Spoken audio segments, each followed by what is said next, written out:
കാരുണ്യം തേടുന്നു.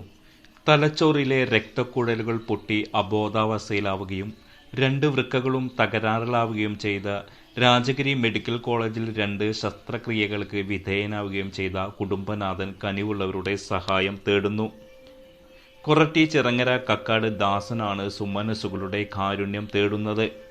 ചിറങ്ങരയിലെ ചുമട്ടുതൊഴിലാളിയായ ദാസന് ഭാര്യയും 2 മക്കളും ഉണ്ട്. ദാസന്റെ വരുമാനം മാത്രം കൊണ്ടാണ് ഈ കുടുംബം കഴിഞ്ഞു പോകുന്നത്.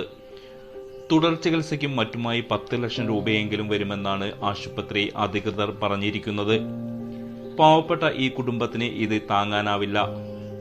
ഡേവിസ് മൂലൻ രക്ഷാധികാരിയും ഷിബു വർഗീസ് കൺവീനറുമായി ഒരു ജനകീയ കമ്മിറ്റി രൂപീകരിച്ച് കൊരട്ടി കാനറ ബാങ്കിൽ ഒരു ജോയിന്റ് അക്കൗണ്ട് തുടങ്ങിയിട്ടുണ്ട്.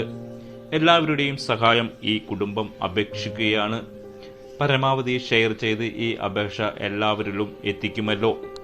ഇവരുമായി കോൺടാക്ട് ചെയ്യേണ്ട നമ്പർ 9496144448 9497481892. KV ദാസൻ ചികിത്സാ സഹായ fund account number 348101100986. IFSC code CNRB 0003480. Canara bank Koratty Thrissur ജില്ല 680308. പരമാവധി ഈ വാർത്ത കാണുന്നവർ ഷെയർ ചെയ്യുക.